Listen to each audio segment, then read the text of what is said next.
ตัวแดนว่าหนาใหญ่เห็ดอ่ะนี่นี่ เอาดึงทงหรือวะ เอา ขวดขึ้นมาห้านี่เบิ่ง เอานี่ เหล็กขวัญนี่โอ้ตัวใหญ่ปานนั้นบ่ แน่เดี๋ยวด้วย โอ้ กลางก็เห็นเลยเอาให้พันบอจมเห็นเกินนี่เอ้ยบ่ใหญ่เลย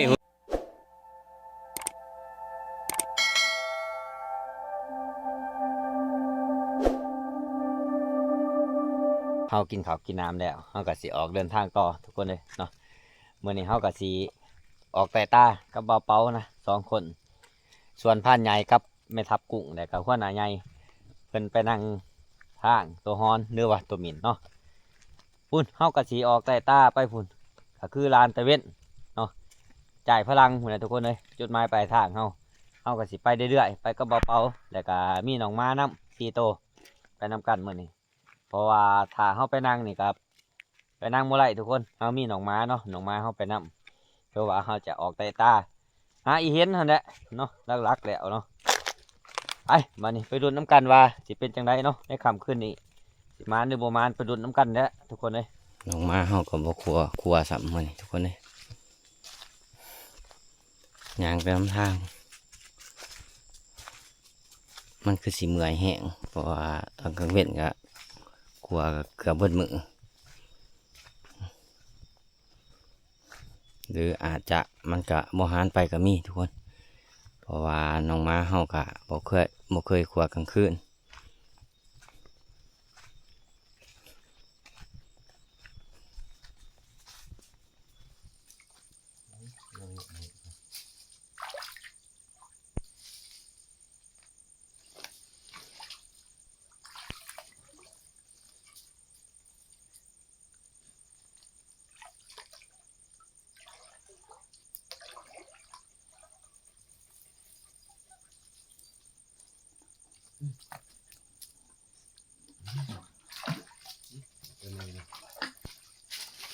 เป็นยังไงทุกคน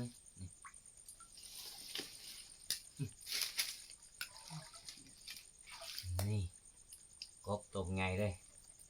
เอ้าท้องยางมีในทงยางงุ้มเอาอีกก็เลยปีกกินมือเสา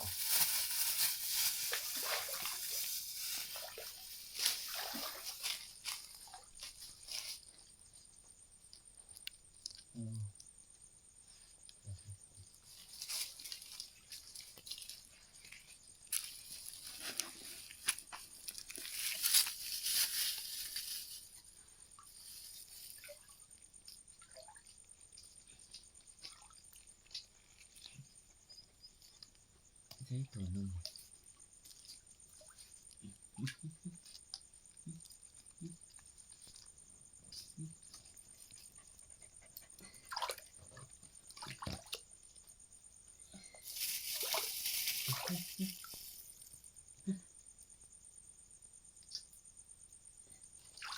ยังวะคือคบกับปนัดมันคือสะ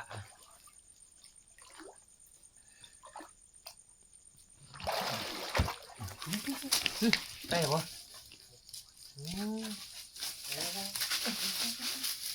ผมก็ห้างจับยัน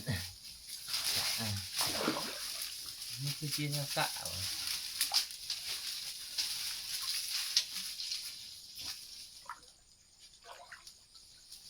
นี่ดินี่ดิยังคือจีนสะ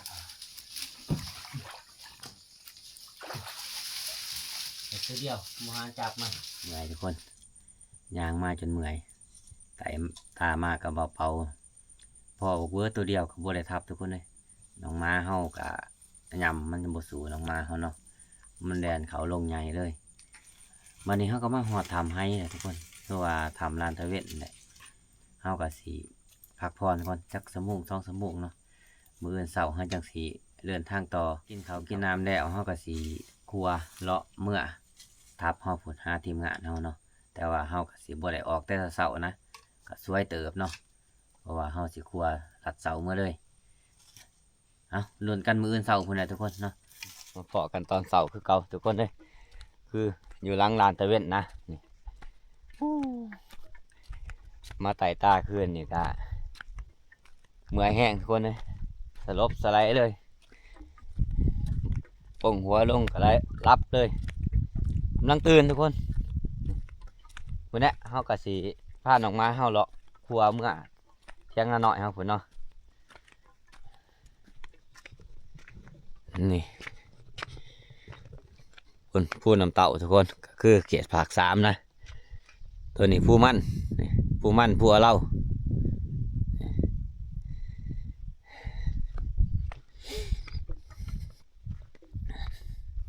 ปั่นกินเขาวกันทุกคนนะ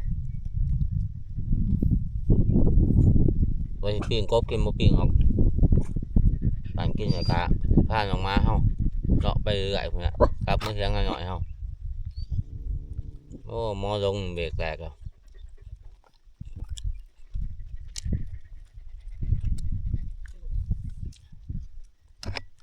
มาพี่ลงเอาโซเฟียเอาตุ๊กโอ้มอลงเบรกแตกเอ้า ตัวใด เบรกแตกเอากินเดี๋ยวกะครัวแล่นเมื่อเลยกินข้าวเย็นไปก่อนเมื่อหอเสียงจะกินข้าวเหนียวจะกินข้าวหอมหมอนี่ไล่หมูมึงหนึ่งเมื่อก่อนเอาก่อนกินละมานนะเดินทางต่อไปนี่วันนี้เดินไปเที่ยงหน่อยเฮาพุ่นขอบน้องมาเฮา4 โตวนึกว่าสิได้ทับปักเบอร์ตื่นสายมากก็ดีพุ่นมันไหลลงพุ่นเลยในผ่านแดนไปกะไปพอบอกมันผู้ดีกับผู้ดีมันกะแลนกลับหลังยิ่งกับบ่ทันท้องฟ้าครึมๆคือฝนสิตกนี่ทุกคนเลยตกไข่ติพอได้จับกบจับอึ่งในค่ำคืนนี้มื้ออื่นเช้าพอได้เอาลงเมื่อเพราะว่าเฮาสิกลับมื้ออื่นตอนเช้าเนาะเอาแล้วบัดนี้ฝนตกลัดทางเนี่ยเป็นเรื่องแล้วทุกคนในบ้านนี่นี่ตกมาแล้วหน่อยปอกแปกปอกแปกมาเลยตกแห้งๆใครตีพอได้ย่างกบย่างอึ่งพอได้เอาเมื่อบ้านให้ดูให้เมียกินอยู่บ้านทุกคนเลยนี่ตกกระตกพ่อกระเทินโอ้ดีใจนึกว่ามันสิตกแห้งพอได้ย่างกบย่างอึ่งเศร้าแล้วแต่ว่าท้องฟ้านี่ก็ยังครึมๆอยู่เลยหมูว่ามันสิตกมาอีกหรือบ่เนาะถ้าว่ามันตกมากะดีนะตอนนี้ก็กำลังสิหอเที่ยงเฮายังอยู่ประมาณ2 ลักแต่นี่ไปหาเที่ยงเฮาน้องม้าเฮาเมื่อก่อนเมื่อแรกนี่จะให้น้องม้าพักผ่อนเมื่อแรกเดี๋ยวว่าในภาคก็สิออกแต่ตาคือเก่าเนี่ยวันนี้สิไปใกล้กูเก่าเมื่อแรกเมื่อคืนนี่เดี๋ยวว่าเฮาไปหอดด้านตะเวนเฮาบ่อยากไปต่อเพราะว่ามีน้องม้าไปนํ1 ม้าพอเนื้อมันก็บ่ได้ยิ่งเลยทับฆ่าน้องม้าเฮาตอนนี้เฮาก็มาหอดเที่ยงเป็นทีเรียบร้อยทุกคนเนาะมาหอดทีมงานเฮาก็มาเบิดยังแต่หัวหน้าใหญ่นะนี่การตอมเพิ่นก็มานะจังไดเหตุการณ์ขึ้น เพราะอายุแต่ว่าบ่มีปัญญาเอามัน อิหยัง ล้างน้ โอ้ล้างน้ำ ำนั่งพิษมอง นางพิษมอง เออ โอ้ นั่งมันมาทางหลุมนั่งอยู่เถอะ เออ เห็นแต่ตาเมี่ยงบาดเดียวแวบแล้ว แม่บรรลุว่าหนาใหญ่ไปทั้งไรสัน แยกกันตั้งแต่อยู่โบกพอคาน โอ้เราสิขึ้นผู้มั่นนะจ๊ะ โอ้ ไปนั่งทางกรมหายเดี๋ยว มึงนี่พานใหญ่กับมาเลยจังไรพานใหญ่จังไรคืนนี่ เอาก็พอจะซัดใหญ่ โอ้ ว่าสิเลนซัดใหญ่บ่ได้ อิหยังสัตว์ใหญ่ มักช่องหาง บักซองห่าง มันว่าสิเลนคอยบ่ได้ว่าสิเลนมันอย่าดิฮะมุนเข้าเงาให้ขึ้นนี่ฮะขึ้นผู้บ่ได้เข้าอยู่ในก้นให้ผู้ขึ้นนี่ เออ มีอยู่2-3ตัวผู้ช่องหางน่ะ โอ้ยอย่าว่า ข่อยนึก โตก็บ่ได้ ข่อยนึกว่าทีมงานเฮามาเนี่ยคือได้ยินเสียงกระบัง2-3 บาทตึมเนี่ย ผ่านตอบเพิ่นทับกระฮอกวันเสาร์ โอ้จะได้แม่ทับกุ้งจะไหน ตั้งคอยหันบ่ อืม บ่มีหยังคือกันไปปลูกอูทางบางน้ำเที่ยวมีแต่หนูแดนไปแดนมาแท้ โอ้ บ่มีเหตุการณ์หยังเด้อ กินหนูเขาบ่ยิงเอาหนูมากิน โอ้ยยิ่งกับมุ่นเด้อบ่ จังได๋ล่ะลุง ฮะ เจ็บท้องเจ็บไส้หั่น แค่นี้ละ โอ้เศร้าแล้วเนาะ เออ แค่นี้ละ เอ้าบัดนี้เอามาเหาะแล้วก็หากินข้าวกินน้ำแล้วบาดนี้ เล่าหน้าก่อน จักเพิ่นเฮ็ดอีหยังห้วยจอยนี่เบิ่งเฮ็ดหยัง ในหีบป้า ใช้แล้วป่า เออ ใช้ป่าโอ้ ยังนันไทย โอ้ป้าเที่ยงนั่นให้โอ้ฝันยังคืนนี่ฝันยังคืนนี่ วันว่าเขาเอารถจักรไข่ โอ้สิมานบ่มื้อนี่ มือแรง มื้อแรง เออ โอ้เออ แน่นอน แน่นอนอีดี รถจักรผสมเอาไห้ โอ้ ขี่ลงน้ำปัดขามน้ำได้แล้วว่า ไผเอาให้ไผเอาให้ไผเอาให้ ผสมไห้ โอ้แสดงว่า เราสิจัดม ก็คอยสังเกตบ่ได้กันเขาเห็นหอยมันมาเขาบ่มาครับ แม่หัวหน้าเอากระหอกมาอีกแล้วนี่ผ่านต่อมเพิ่นกะมานกระหอกหรือว่าบางหางผัวตัวหนึงทุกคนนี่เพิ่นสิปิ้งในกระลาบนะโอ้ยจะคือบ่ต้มในกระลาบมันจังแสบมันจังอ่อนดี แล้วมันได้ตัวเดียวเนาะ โอ้แหงลายกูปิ้งบ่ต้มตัวเดียวก็ดี นี่ผ่านใหญ่อะไรมาอันนี้โอ้ก็เฮากับผู้ที่สิดาบกระหอกกินตอนเช้านี่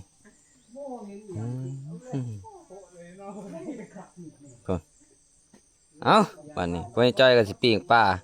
เฮาก็สิลาบกระหอกกินนี่ก็ขอกังพ่อจ้อยอะไรมาพ่อใหญ่แตกๆเอาให้นี่เบิ่งสิมันก่อนนี่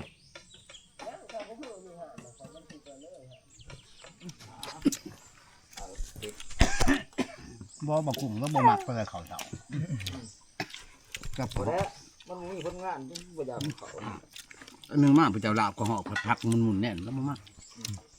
โอ้ยนั่นน่ะในกินหนับกระหอกที่หนึ่งทุกคนเลยนี่ เอาไป ก เลื ระ อก หอก กิน สองตัวนี่สองถ้วยพอดีตัวนี้ก็คือปิ้งปลากังนะนี่ ลูก ปีบพญายตับแตกให้พญายจอย ยาง เอา โลดน้ำเพิ่นโลด ทำงานเขากิน ได้ เอามาทุกคนกินข้าวน้ำกันกินข้าวเสาข้าวเสาเป็นข้าว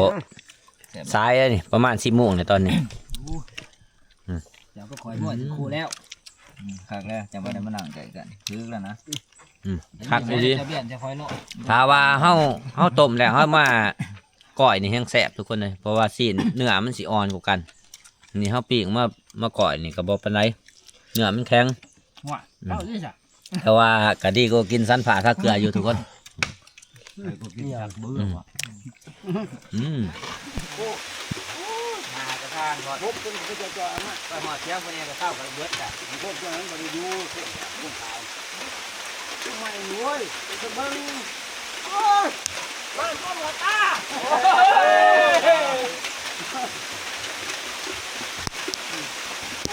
บ้านกินคือขนาดเนาะ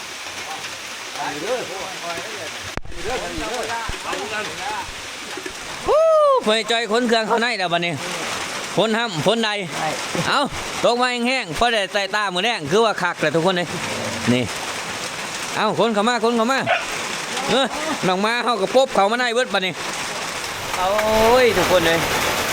เอากินน้ำแล้วก็บ่ได้ไปใส่ทีมงานเฮาก็ลบฝนเนาะฝนตกแห้งมื้อนี้ถือว่ามื้อนี้เป็นมื้ออุดมสมบูรณ์ทุกคนเนาะทีมงานเฮานอนอุกลาอยู่แต่ละคนพุ่นผ่านต้อมก็เฮ็ดอุกลาถูกผ่านเป้าอยู่ลุมพุ่นนี่ส่วนผ่านใหญ่ก็เฮ็ดเอาลูกอักลาอยู่เทิงอยู่พุ่นเอาพุ่นแหละถือว่าฝนตกบรรยากาศนี่ก็มื้อแรกนี่ออกจับกบถ้าว่าต้มแห้งจับอึ่งมื้อแรกนี่ไว้จ้อยก็ต้มน้ำพุ่นเพราะว่าเพิ่นเป็นพ่อครัวเพิ่นจ้อยนี่เพิ่นจ้อยเอ้ยยินเนาะ หม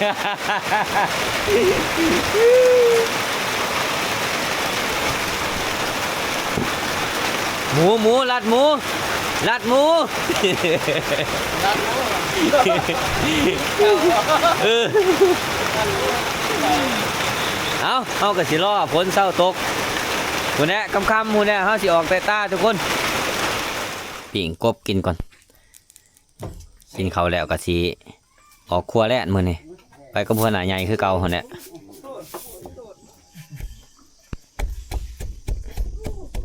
ที่แรกว่าสิปิ่งกินเด้อนะพานใหญ่ตื่นมาว่าให้ปนเอาก็เลยสิตำปนซะ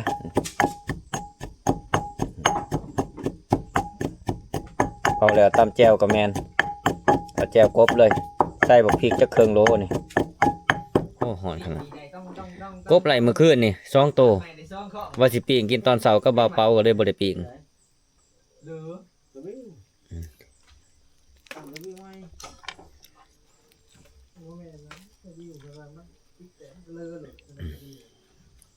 หอนข้ามก่อนนี่ไม่รู้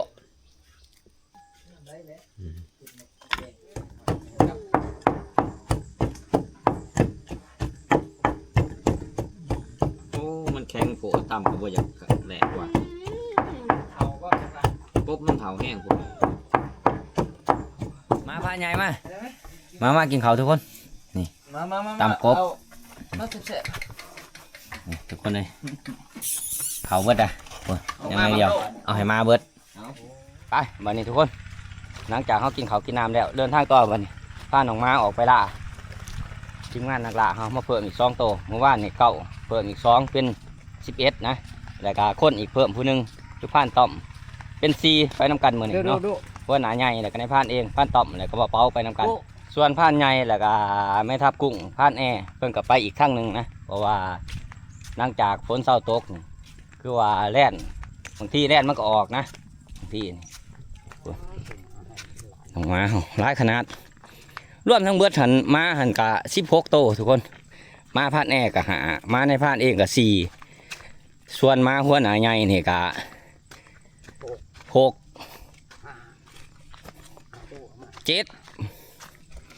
7ได้มาตอบมาเพิ่ม2ดิ7ขาดมาเกือบนะถ้ามาเกือบมาเป็น8มาหัวหนานี่น้องมาเฮาเลยมันต้องใส่บักไล่ทุกคนนี่บักไล่เห็นแล้วไล่เห็นแล้วไล่เห็นแล้วไล่เฮายังดิโอ้แลนไว้กับหันแดนมันหมื่นเขาทำแล้วเห็นดิใช้บักไล่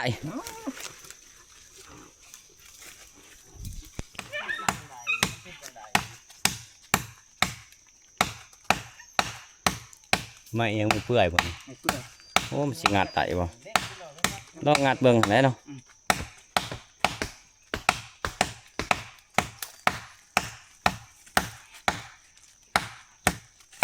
โอ้มีกับเขาพอแล้วว่ะ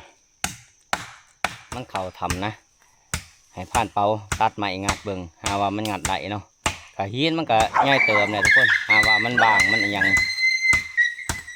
น้องมาเขาคบกันญาติกันขวดทุ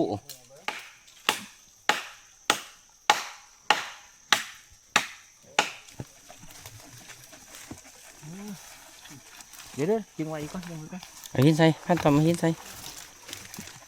จะเขาห่างใหม่ผู้เนื้อไปจาก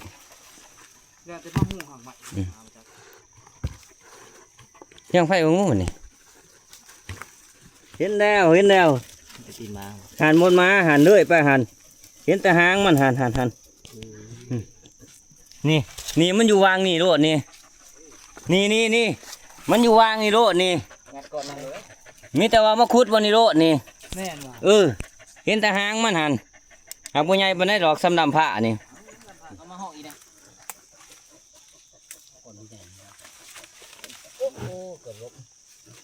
เกี่ยมไรเลยชูเลย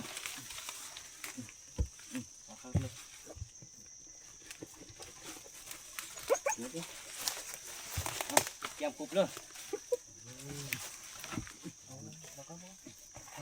จกเทิงหมด ดอกแคนจะงอกไปน้ำมันอ่ะ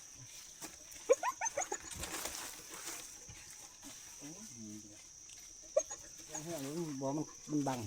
ข้าง ท่านเบิ่งมาตอม ร้องห้องเบิ่ง เอ้าอันนี้ดิ อันนั้นไม่หินตัวมาหินฮะทุกคน ท่านตัวแลนว่าหนาใหญ่เฮ็ดอ่ะนี่ เอาดึงทงหรือวะ เอากึ่งหิน2-3 เลิกเลยหินหน่อย กองเอาพี่มาห้อยมาห้อย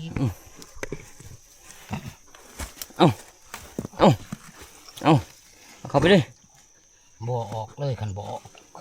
ยู่เขาเรื่อยๆหินอะไรตัวนี้ข้างใน แล่นมันเหลียวมาพี่ โอ้มันเข้าไปจำได้เลย นี่นะเอา มีแต่ห้องตัวนี้อีกนี่เบิ่งเอา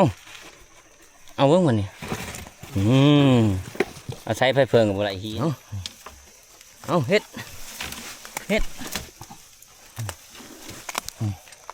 โอ้ว่าจะตัวน้อยๆมุมสีมือหัวหนาคือเก่า หน่อยใหญ่เติบ ว่าคงเห็นแต่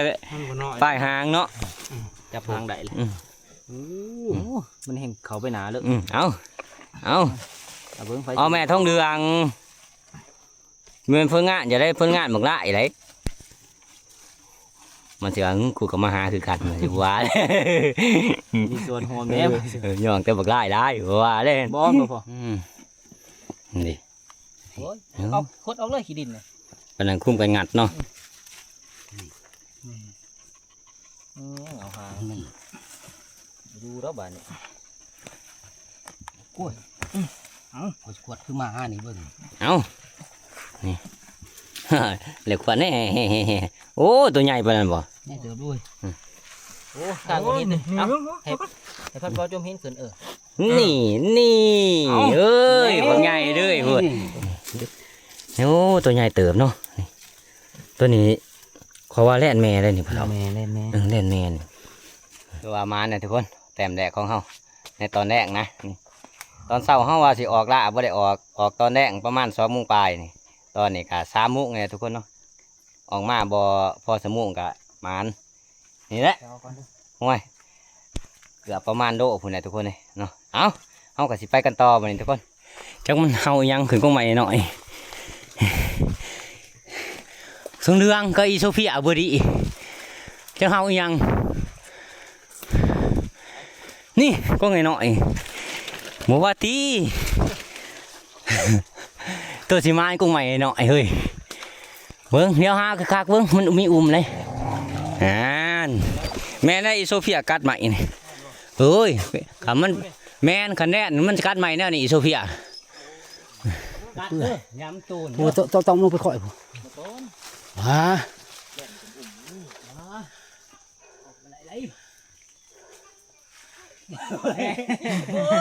ยังเนี่ยนี่แรกเขาว่าพระราชขึ้นมือน้องพี่ขึ้นมาใช้งานด้วยไงใช้งานมันพี่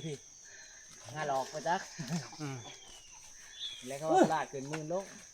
ไปนั่นต้องไปอยู่ตะข่อยผม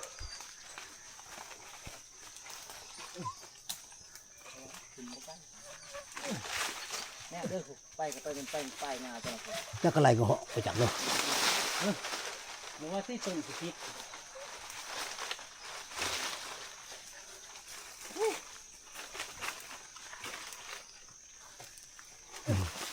นี่ผ่อนแล้วว่างานมั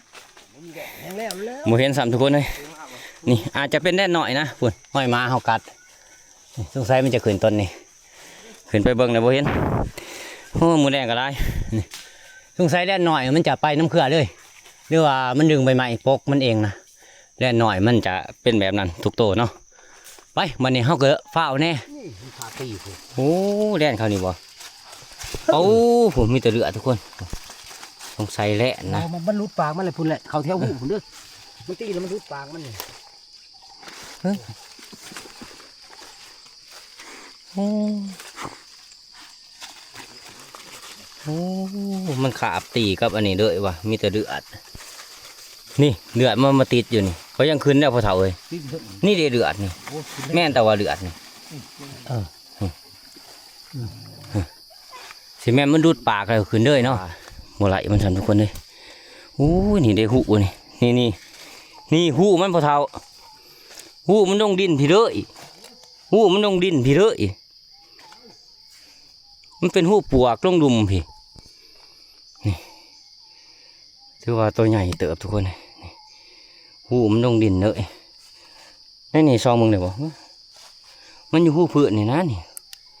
โอ้สิได้เลยหมดไหลสับ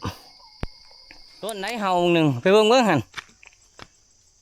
ต้นไหนล่ะไล่โอ้ยแล้วมันมาฝ่าไปสับมันอยากกินหมูทุกคนเลยมันเห่ากินหมูเลยเอาหมูเนี่ยไปเลยมันเมื่อยแลนจนตาตีตาโปมาพอดมันผอดมาไปมานี่ครับทับเฮาเทียงหน้าน้อยคนนี้รอจ่ายนี่ไปยังไปนี่จ่ายตัวนี้ก็พูดดีคำเลยไปมานี่รอจ่ายนี่ไปเลยทุกคนไปเทียงหน้าน้อยเฮาคนนี้นี่จ่ายตัวนี้นี่กระเทินในเมื่อยแลนเลยกลับเทียงเขาเก่ามานี่เอาไปครัวกะพออยู่ทุกคนพอแล่น3 ตัวนะไหนตัวหนึ่งเนาะ2 ตัวหาบ่เห็นตัวหนึ่งเห็นแต่เดือดนะตัวหนึ่งมันขาบสิสงสัยมันดุดปากมันแต่มันก็เข้าหูเลยแต่ว่าบ่เห็นอีหุ่ยตัวหนึ่ง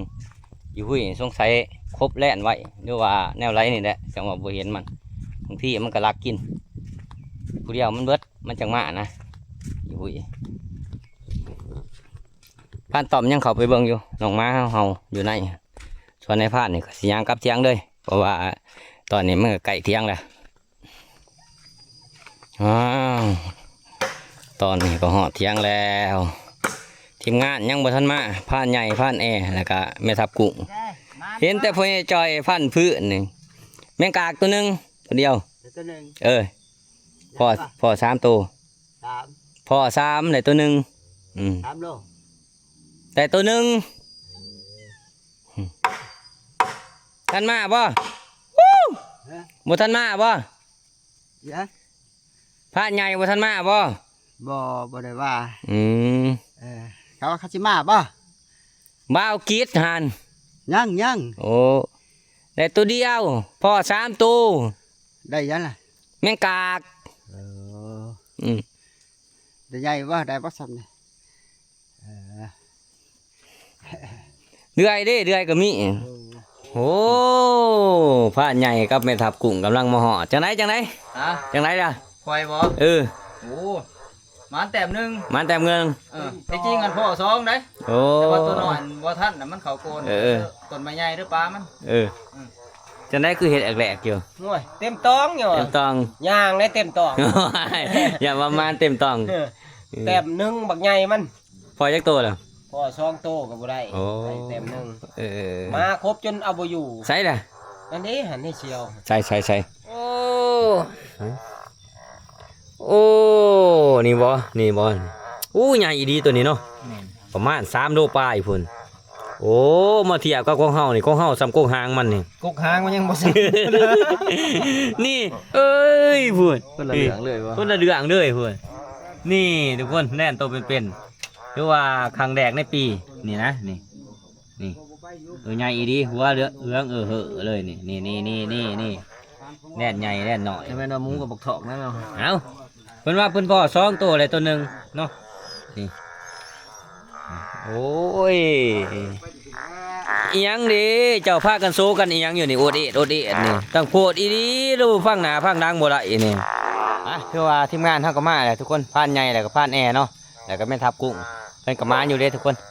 มาตัวหนึ่งเนาะก็คือว่าประมาณ3 โลปลายพุ่นแหละบางห้างบักนะเนาะส่วนในผ่านกับอะไรตัวหนึ่งคือกันรวมแล้ว2 ตัวนะ2 แต้มเนาะในมือนี่ในตอนแรกวันซะเนาะคลิปวิดีโอนี่ก็มีอย่างไรทุกคนในผ่านก็ปิดไว้เพียงเท่านี้เนาะรอติดตามคลิปวิดีโอนะก่อนอื่นก็ขอมุกขอบใจทุกคนที่เขามาชมในผ่านตั้งแต่ต้นจนจบเนาะขอบใจได้ทุกคน